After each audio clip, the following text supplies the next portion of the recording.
Hello my beautiful angels, जय श्री कृष्ण। कैसे हो आप सब? आशा रखती हूँ सब मस्त होंगे। दोस्तों, इससे पहले कि मैं अपनी बातें शुरू करूँ, प्लीज़ लिसन टू दिस। जिंदगी में कभी उदास मत होना, कभी किसी बात पर निराश ना होना। जिंदगी है, संघर्ष चलती ही रहेगी। कभी हार कर अपने जीने का अंदाज मत खोना। यस दोस्तों, आज मैं अपनी लाइफ में सदियों से संघर्ष करती आ रही एक नारी की, एक स्त्री की बात करने जा रही हूँ। यस, स्त्री, नारी, वनिता, महिला, कुदरत का एक अद्भुत सर्जन, एक ऐसा सर्जन जो खुद एक सर्जक है। ईश्वर के बाद मानव सर्जन की ना तो किसी की औकात है ना ताकत है। कुदरत ने अपने बाद स्त्री को ही यह हक दिया है।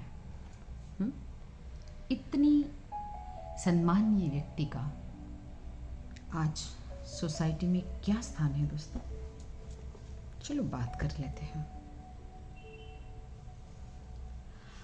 आजकल दोस्तों, घर पे जब बेटी पैदा होती है ना, सही में बताना कितने लोग दिल से खुश होते हैं? बहुत ही कम। क्योंकि बेटी के पैदा होते ही माता पिता को उसको पढ़ा लिखाने की, शादी की टेंशन होती है। परंपरा और रीति रिवाज के नाम पे दिए जाने वाले दहेज की टेंशन होती है। परिवार कैसा मिलेगा, बेटी को कैसे रखेगा की टेंशन होती है।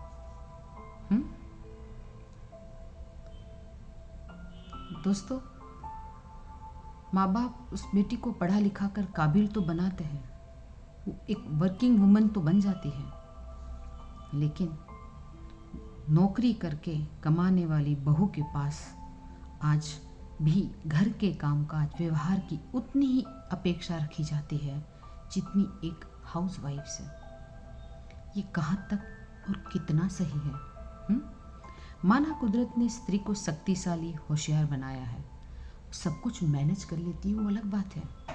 लेकिन एक स्त्री की इमोशनल नीड को घर वाले कितना समझते हैं? ज़्यादातर लोगों को अपना स्वार्थ खत्म हो जाने के बाद ये फर्क नहीं पड़ता कि ये घर की स्त्री घर बाहर परिवार सब कुछ संभालते संभालते थक भी जाती होगी। जब कोई समझने वाला ही नहीं होता है ना, तब ये स्त्रियां depression, tension, pressure, heart problem की शिकार हो जाती है। परंपरा के नाम पर पुरुष कुछ भी करे चलता है, लेकिन दाम्पत्य जीवन की नौका डूबे नहीं, इसके लिए स्त्री को ही अपने मान सम्मान इच्छा की बलि देनी पड़ती है। टू बी वेरी फ्रैंक, ये पुरुष लोग जो है ना, बाय बॉर्न थोड़े दम्भी, चालाक और सेल्फिश होते हैं। उनको ना ये भोली भाली स्त्रियों को कब कहाँ कैसे माइंड गेम खेल के ना अपना काम निकलवाना बहुत अच्छे से आता है। और वो हमेशा चाहते हैं कि उनकी स्त्री पोलाइट, सीधी सादी, सबका ख्याल रखने वाली एक घरेलू औरत हो। लेकिन नाउ टाइम इज चेंजिंग। स्त्री को अपने नए तरीके से जीना पसंद है, जो समाज को स्वीकार नहीं है। वो खुद को इंडिपेंडेंट बना रही है, पढ़ लिख कर काबिल बना रही है। अब वो पहले की तरह सबको जी हाँ करने को तैयार नहीं है, क्योंकि उसको सही गलत का पता चलता है।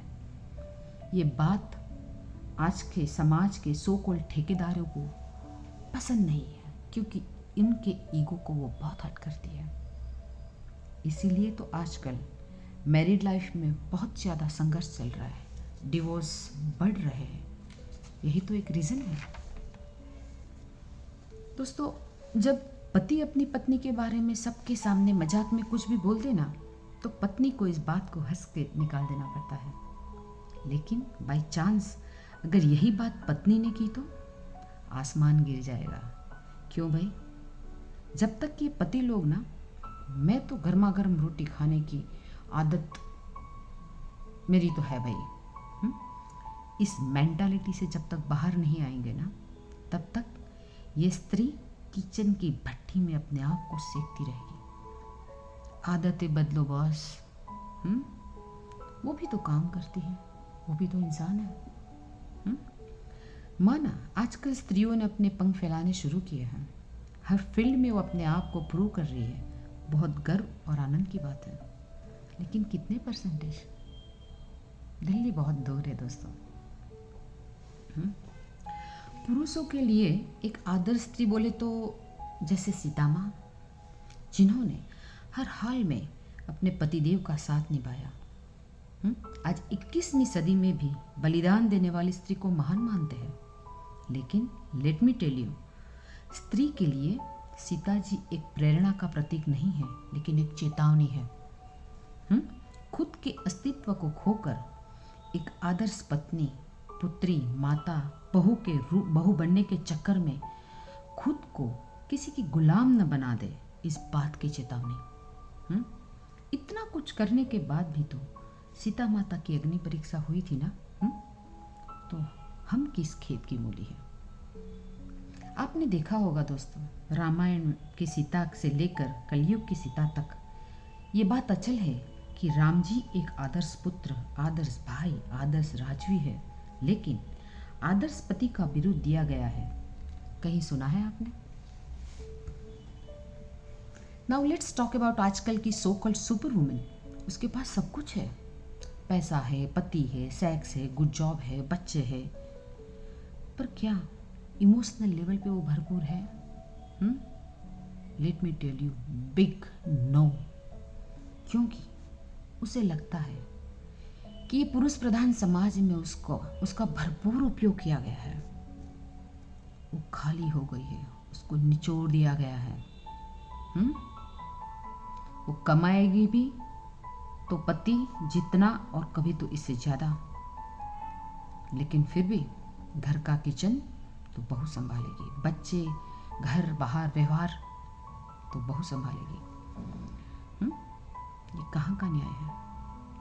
ऑफिस से घर पर आते आते हुए पति को सोफे पे लेट के चैनल बदलते हुए देखकर दौड़ के गर्मा गर्म चाय देने वाली ये पत्नी ये कब तक करती रहेगी? कभी कभी तो जीवन में खुद की सक्सेस का श्रेय भी बिना मतलब अपने पति को देती रहती है कि thank you so much for your wonderful support, just to satisfy his ego यार, ताकि सब ठीक चलता रहे। उसको पता है that she is cheating herself, but still. गृहिणी से लेके अभिनेत्री तक हर स्त्रियों की व्यथा और वेदना यही है कि आखिर हमारी खुद की आइडेंटिटी क्या है। फ्रेंड्स, मैं यहाँ पुरुष जाति का विरोध नहीं कर रही हूँ। I am just trying to tell you the fact, जो हम सब भली भांति जानते हैं, लेकिन कहने से कतराते हैं। कोई हमें अहंकारी, दबंग, परंपरा के विरुद्ध भड़काने वाली क्रांतिकारी ना कह दे। लेकिन fact remains the fact. What is the solution? दोस्तों, कई तरह देखा जाता है कि स्त्री ही स्त्री की दुश्मन बनी बैठी है। हम स्त्रियों में एक अवगुण भरपूर है, ईर्ष्या का, और ये बात ये लोग भली भांति जानते हैं। इसीलिए डिवाइड एंड रूल की नीति पे खुद राज कर रहे हैं। समझो इस बात को यारो, समझो, एक दूसरे को सपोर्ट करो। अगर घर में 4 स्त्री है ना, एक दूसरे को संभालेगी, सपोर्ट करेगी, तो कोई आपको बिना मतलब ह्यूमिलेट नहीं कर सकता। आजकल की स्त्रियों को अपने हक के लिए लड़ना पड़ेगा। स्वस्थ समाज के लिए बहुत ज़रूरी है। जो परिवार के लिए, समाज के लिए इतना कुछ कर रही है, उसको हक के लिए लड़ना है।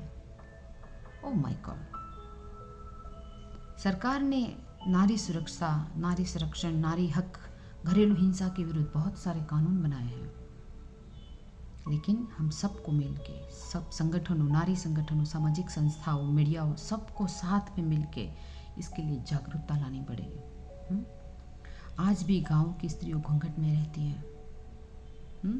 चूल्हा चक्का संभालना, बच्चे पैदा करना इसका काम है। बहू, बैरू, बाइडी नाम के ह्यूमिलिएशन से उसको बुलाया जाता है। लेकिन दोस्तों, गांधी जी ने कहा है, अन्याय करने वाला और अन्याय सहने वाला दोनों ही इतने जिम्मेदार हैं। अगर हिम्मत करके कोई आवाज़ उठाए तो उसको साथ देना ये बहुत ज़रूरी है। इसीलिए अगर एक स्त्री होकर खुश रहना चाहते हो आप, तो अपने आप को काबिल बनाओ। इमोशनल फूल बनना छोड़ो, अपने हक के लिए खड़े हो जाओ, बोलो what is right. And request to all the ladies, please help each other. अगर अपने अस्तित्व को संभालना है, एक दूसरे का साथ दीजिए, एक दूसरे को समझिए। कहते हैं ना, जिद्दी समझो तो जिद्दी ही सही, लेकिन सेल्फ रिस्पेक्ट से बढ़कर तुम नहीं। Make them realize. और लास्ट में ये बोलना है, मेरी भोली शकल पे मत जाओ। अगर मैं ए फॉर एटीट्यूड दिखाने के ऊपर आ गई ना, तो तुझे तेरी ए फॉर औकात नजर आएगी। दोस्तों, मेरा कोई पुरुष जाति से कोई नफरत, कोई विरोध नहीं है। मैं भी किसी की पत्नी, किसी की माँ, किसी की बेटी हूँ, लेकिन जो चल रहा है ना, उससे तो मुंह नहीं मोड़ा जाता। I hope you understand me. See you in the next video. Till then, bye bye, and learn to stand for yourself.